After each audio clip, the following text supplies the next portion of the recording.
ሕማማት ደራሲ ዲያቆን ሄኖክ ኃይሌ አዘጋጅ ገብረ መስቀል ወርቅነህ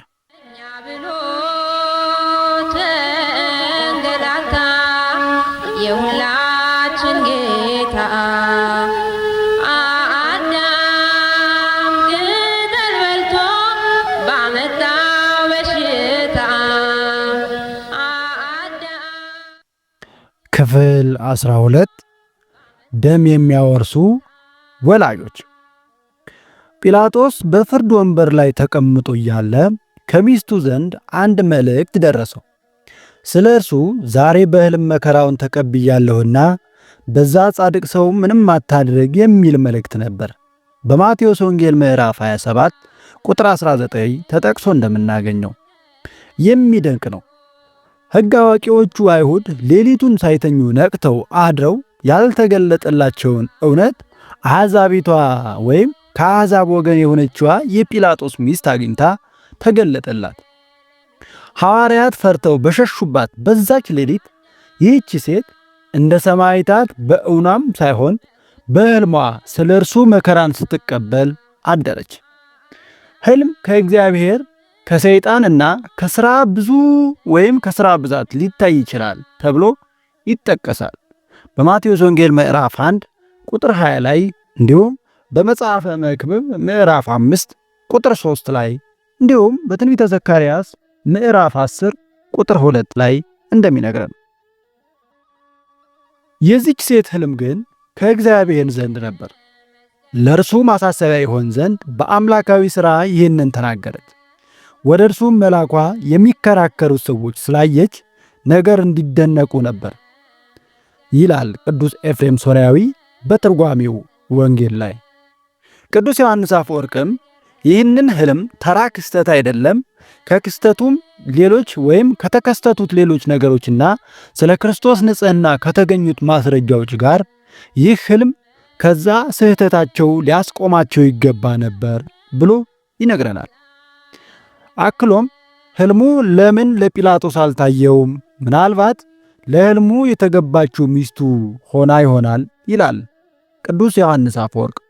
የእኛን ቤተ ክርስቲያንም ጨምሮ በብዙ አብያተ ክርስቲያናት የጲላጦስ ሚስት አብሮቅላ ወደ ክርስትና የተመለሰች ቅድስት ሴት በመሆኗ ታሪክ የሚስማሙ ሲሆን የእኛ ሊቃውንት የጌታችንን ፊት በጨርቅ ያበሰችው ሌላው ዓለም ቬሮኒካ የሚላት ሴት የጲላጦስ ሚስት መሆኗን ታስተምራለች።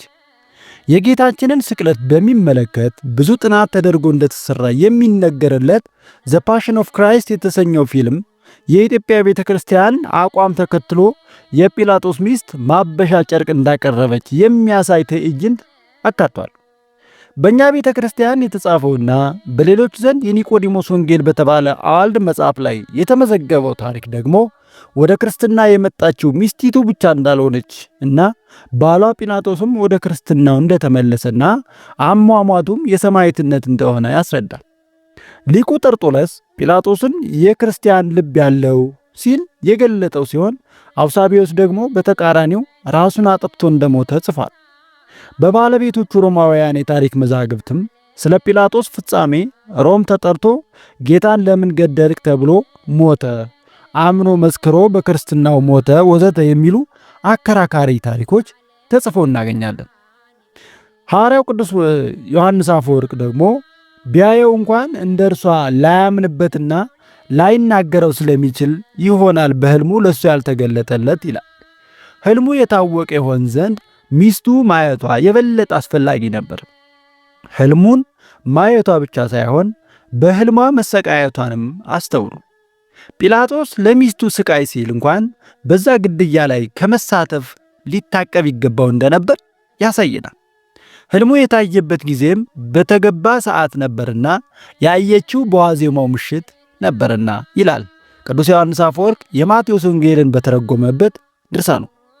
የመርጦ ለማርያም ግዕዝ በግዕዝ የወንጌል ትርጓሜ ደግሞ ጲላጦስ ስላላየበት ምክንያት ሲመረምር ሕልሙን አለማየቱ እርሷ ተኝታ እርሱ ደግሞ በዛች ሌሊት በሥራው ምክንያት ነቅቶ ስለነበር ይሆናል። እርሱ ቢያይና ቢናገር ኑሮ አይሁድ አያምኑትም ነበር፣ ሊፈታው ስለፈለገ ነው እንዲህ የሚለው ብለው በታዘቡት ነበር ብሎ ያትትልናል። ጲላጦስ የሚስቱን ሕልም ከሰማ በኋላ የበለጠ ተጨነቀ። በጌታ ላይ አንዳች በደል ባለማግኘቱ ንጹሕ መሆኑን ከመጀመሪያው የተረዳ ቢሆንም አሁን ደግሞ እግዚአብሔር በሚስቱ በኩል እውነታውን አረጋግጦለታል። በአቋሙ የጸና ቢሆን ኑሮ ጌታችንን ለመፍታት ጊዜው አሁን ነበር። ሆኖም በአቋሙ መጽናት አልቻለም። የተገረፈውን ጌታ የሾህ አክሊል እንደ ደፉ በፊታቸው አውጥተው እነሆ ሰውዬው አላቸው። በዮሐንስ ወንጌል ምዕራፍ 19 ቁጥር 6 እንደተጠቀሰው ጲላጦስ ሳያውቀው ስለ ክርስቶስ ሰውዬው ይሄው ብሎ ለአይሁድ ተናገርኩ ብሎ ለነቢያቱ መልስ ሰጣቸው።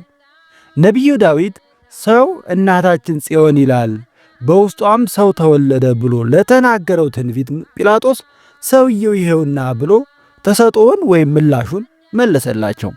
መዝሙር 86 ቁጥር 5 ላይ እንደሚነግረን የተገረፈውንና የሾህ ዘውድ የደፋውን ክርስቶስን ባዩ ጊዜ ስቀለው ስቀለው ብለው አደባባዩ እስኪናጋ ድረስ ጮኹ። በነቢዩ ርስቴ በዱር እንዳለች አንበሳ ሆናብኛለች፣ ድምጿንም አንስታብኛለች የተባለው ተፈጸመ። በትንቢተ ኤርምያስ ምዕራፍ 12 ቁጥር 8 ላይ የእግዚአብሔርን በግ ባዩት ጊዜ እንደ አንበሳ በታላቅ ድምፅ ጮኹ። ይህ ጥላቻን የተሞላ ድምፅ እንዴት ያስጨንቃል!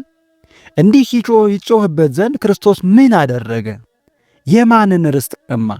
ሙት ከማንሳት ዕውር ከማብራት ለምጽ ከማንጻት በቀር እንዲህ ያለ ጩኸት ይጮህበት ዘንድ ምን አደረገ? የዓለም ትክክለኛ መልኳ ይሄ ነው። ሆሳዕና ተብሎ ሲዘመር ሁሉም መዝሙሩን ተቀብሎ ይዘምራል። አላፊ አግዳሚው ይጋፋል። መሬት መርገጥ አይገባህም ብሎ ልብሱን እስከ ማንጠፍ ይደርሳል። በተሰደብክበትና በተዋረድክበት ጊዜ ደግሞ ሁሉም ሊሰድብህ ይሻማል። ልትረግጠው አይገባህም ብሎ ባነጠፈልህ መሬት ላይ አንተን አንጥፎ ይረግጠሃል። ክሱን እንኳን ሳያጣራ ይሰቀል ይሰቀል ብሎ ይጮሃል። መንገድ አላፊው ሳይቀር በመሳደብ ይተባበራል። ዓለም ንጽሕናንና እውነተኛነትን ብትወድ ኑሮ ከመድኃኔ ዓለም በላይ ንጽሕና እውነተኛ የለም። የእርሱንም ያህል ለሰው መልካም ያደረገ የለም። ዓለሙን እንዲሁ የወደደውና አምላክ ግን ይህች ዓለም እንዲሁ ጠላችሁ። ወዳጄ ሆይ አንተ ምንም መልካም ብታደርግ እርሷን ካልመለስክ ወይም ካልመሰልክ ዓለም ትጠላሃለች። እንደ ቅዱስ አትናቴዎስ ዓለም የጠላችኝ እኔ አስቀድሜ ስለጠላኋት ነው ማለት ካልቻልክ ትሰበራለህ። ሁላችንም የዚህች ዓለም እውነተኛ መልኳ ይሄ እንደሆነ ካሰብን ያለ ጥፋታችን በሚጠኑን ሰዎች አናዝንም። በዕለተ ዓርብ ይሰቀል ይሰቀል ተብሎ የተጮኸበት ክርስቶስ ዓለም ቢጠላችሁ ከእናንተ በፊት እኔን እንደጠላኝ እወቁ ያለውን ቃል እናስታውሳለን። በዮሐንስ ወንጌል ምዕራፍ 15 ቁጥር 18 ላይ ከዚህ በኋላ አይሁድ አስቀድሞ ያላቀረቡትን አዲስ ክስ ጨምረው የእግዚአብሔር ልጅ ነኝ ይላል ብለው ጮኹ። የአማልክት ልጅ የሚሉ ታሪኮችን ከለመዱት አሕዛብ ወገን የሆነው ጲላጦስ የአምላክ ልጅ ነኝ ይላል ብለው ሲነግሩት ፈራ። ወደ ጌታችን ተመልሶ ገብቶ እንደ አዲስ አንተ ከወዴት ነህ ብሎ ምርመራ ጀመረ። ጌታችን ተገቢውን መልስ በተገቢው ጊዜ ሰጥቷልና አንዳችም አልመለሰበትም። ጲላጦስ ይህንን ጊዜ አትነግረኝምን? ልሰቅልህ ሥልጣን እንዳለኝ ወይም ልፈታህ ሥልጣን እንዳለኝ አታውቅምን? አለው። የሥልጣናት ሁሉ ባለቤት የሆነው ሊቀ ሥልጣናት ኢየሱስ ክርስቶስ መልሶ ከላይ ካልተሰጠ በቀር በእኔ ላይ ምንም ሥልጣን ባልነበረህም፣ ስለዚህ ከአንተ ይልቅ ለአንተ አሳልፎ የሰጠኝ ኃጢአቱ የባሰ ነው አለው። በዮሐንስ ወንጌል ምዕራፍ 19 ቁጥር 9 እንደሚነግረን ይህንን የጲላጦስ ኃይለ ቃል ሊቁ እንዲህ ይወቅሳል። ጲላጦስ ሆይ ልሰቅልህም ልገድልህም ይቻለኛል አትበል። በፊትህ ቆሞ የምታየው ሰማይን ያለ ምሰሶ ያቆመው ነው። በገመድ ታስረው የምታያቸው እነዚህ እጆቹ ምድርን የፈጠሩ ናቸው። ጲላጦስ ሆይ የምትመለከታቸው እነዚህ ጣቶቹ ከዋክብትንም አበቦቹንም የፈጠሩ ናቸው። ጲላጦስ ሆይ የምትመለከታቸው እነዚህ ዓይኖች ምድርን የሚመለከቷት እንድትንቀጠቀጥም የሚያደርጓት ናቸው ይላል በርቱዐ ሃይማኖት ድርሳኑ ምዕራፍ 15 ቁጥር 1 ላይ። አይሁድ የጲላጦስን የአቋም መዋዠቅ ሲያዩ ኃይላቸው እየበረታ ሄደ። ከዚህ በኋላ ወጥቶ በርባንን ይፈታ ዘንድ ወይም በርባን ይፈታ ላሉት ሰዎች ክርስቶስ የተባለውን ኢየሱስን እንግዲህ ምን ላድርገው አላቸው። ይህንንም ያለው አሁንም በሕዝቡ ላይ ተስፋ ስላልቆረጠ እውነት ይህ ሰው ይመጣል የተባለው መሲሁ ቢሆንስ ብለው እንዲከብዳቸው ነበር። እነርሱ ግን ይሰቀል ይሰቀል አሉ። እርሱም ምን ነው ያደረገው ክፋት ምንድን ነው አለ። እነርሱ ግን ይሰቀል እያሉ ጩኸት አበዙ። በማቴዎስ ወንጌል ምዕራፍ 27 ቁጥር 23 እንደሚነግረን ይህንንስ ብትፈታው የቄሳር ወዳጅ አይደለህም፣ ራሱን ንጉሥ የሚያደርግ ሁሉ የቄሳር ተቃዋሚ ነው እያሉ ጮኹ። በዮሐንስ ወንጌል ምዕራፍ 19 ቁጥር 12 እንደሚነግረን የአብርሃም ዘር ነን ለአንድም እንኳን ባሪያዎች አልሆንም ብለው ሲፎክሩ እንዳልነበሩ ዛሬ ግን ከቄሳር በቀር ንጉሥ የለንም ብለው ጮኹ። በዮሐንስ ወንጌል ምዕራፍ 8 ቁጥር 33 የተናገሩት ነው። ጲላጦስን በሥልጣኑ ቀልድ ከማያውቀው ከጨካኙ ጢባሪዎስ ቄሳር ጋር ሊያጋጨው የሚችለው አጣብቅኝ ውስጥ ከተቱት። እርሱ ከበርባንና ከክርስቶስ ምረጡ እንዳላቸው እነርሱም ደግሞ በተራቸው ከቄሳርና ከክርስቶስ ምረጥ ብለው አስጨነቁት። ስለዚህ ጲላጦስ ተፍረከረከ። ብዙዎች ሥልጣናቸውን ላለማጣት ሲሉ ለእውነት መቆም ተስኗቸው በብዙ ንጹሐን ላይ ሞትን ይፈርዳሉ። በምንም አይነት ውሃ እጃቸውን ቢታጠቡ የማይጸዳ ግፍንም ለሥልጣናቸው ሲሉ ይፈጽማሉ። ቅዱስ ዮሐንስ አፈወርቅ እንዲህ ይገልጸዋል። ጲላጦስ ክርስቶስ እንዲሰዋ ስለምን ፈቀደ? ጳውሎስን እንዳዳነው የመቶ አለቃ ክርስቶስን ለምን አላዳነውም ብሎ በሐዋርያት ሥራ ምዕራፍ 27 ቁጥር 43 የዳነውን የጳውሎስን ታሪክ አምጥቶ ይነግረናል። ያም የመቶ አለቃ ጳውሎስን ቢገድለው ኑሮ አይሁድ ደስ እንደሚላቸውና ያንን ባያደርግ ኑሮ ተቃውሞ እንደሚነሳበት ያውቅ ነበር። ነገር ግን በአቋሙ ጸንቶ ቆመ። ጲላጦስ ግን ይህንን አላደረገውም። እጅግ ልፍስፍስና ደካማ ነበር። በእነርሱም ጥፋት ተካፋይ ሆነ። በአይሁድ መሪነትና በሕዝቡ አድማ ፊት ጸንቶ መቆም አልቻለም። በሁሉም ለእነርሱ ዕድል ሰጣቸው እንጂ። ቅዱስ ዮሐንስ አፈወርቅ የማቴዎስን ወንጌል በተረጎመበት ድርሳኑ እንደነገረን ጲላጦስ ይህንን ጊዜ ሁከት እንዲጀመር እንጂ አንዳች እንዳይረባ ባየ ጊዜ ውሃ አንስቶ እኔ ከዚህ ሰው ደም ንጹሕ ነኝ፣ እናንተ ተጠንቀቁ ሲል በሕዝብ ፊት እጁን ታጠበ፣ አሳልፎም ሰጣቸው። በማቴዎስ ወንጌል ምዕራፍ 27 ቁጥር 24 እንደሚነግረን ይህ የሮማዊው ጲላጦስ ድርጊት የክፎችን ማኅበር ጠላሁ፣ ከዝንጎች ጋርም አልቀመጥም፣ እጆቼን በንጽሕና አጥባለሁ የሚለውን የዳዊት መዝሙር ሲደግሙ ለሚኖሩ አይሁድ ማስጠንቀቂያ ደወል ሊሆን ይገባው ነበር።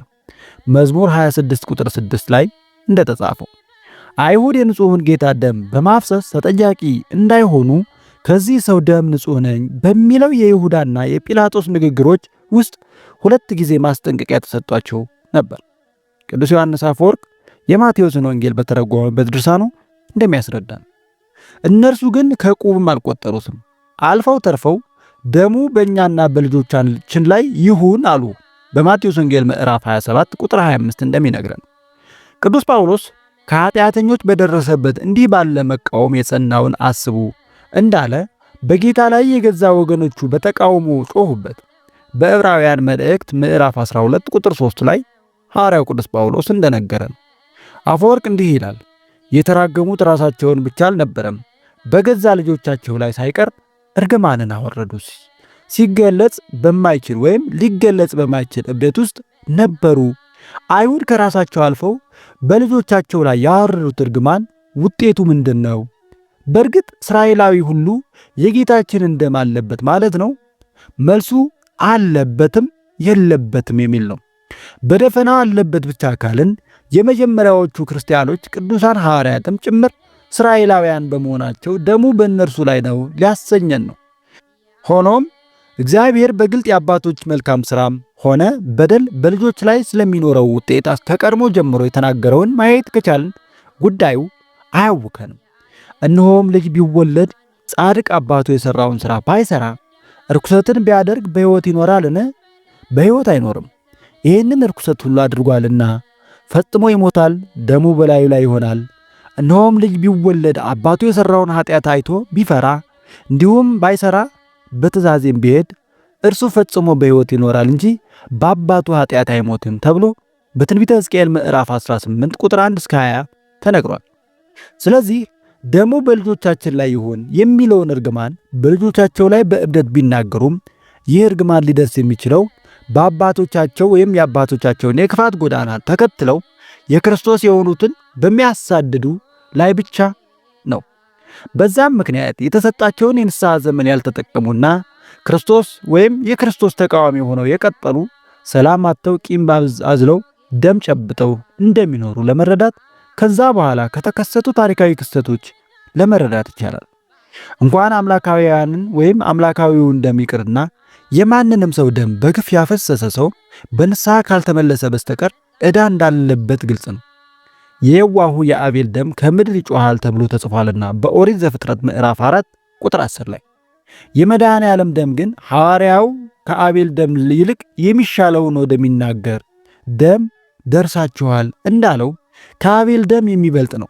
ሐዋርያው ቅዱስ ጳውሎስ በዕብራውያን መልእክቱ ምዕራፍ 12 ቁጥር 24 እንደነገረን።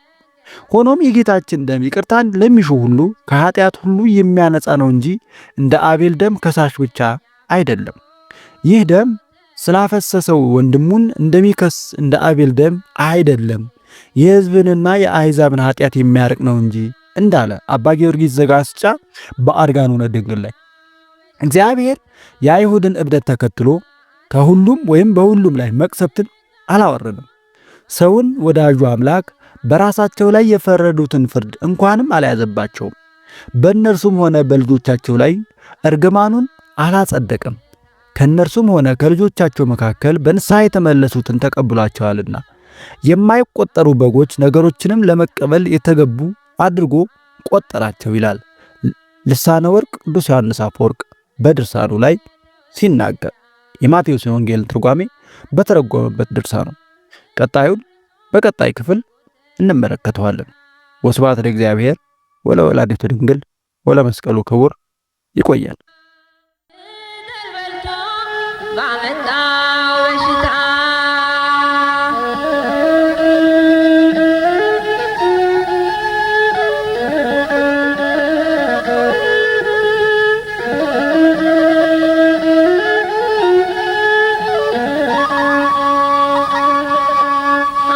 አምላክ ዋለ ቀራንዮ ለብሶ ከለሜዳ አምላክ ዋለ ቀራንዮ ለብሶ ከለሜዳ አዳም ሕግ አፍርሶ በጎተተው ዕዳ አዳም ሕግ አፍርሶ በጎተተው ዕዳ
ፍዳን ተቀበለ ለሰው ልጆች ድነት ፍዳን ተቀበለ ለሰው ልጆች ድነት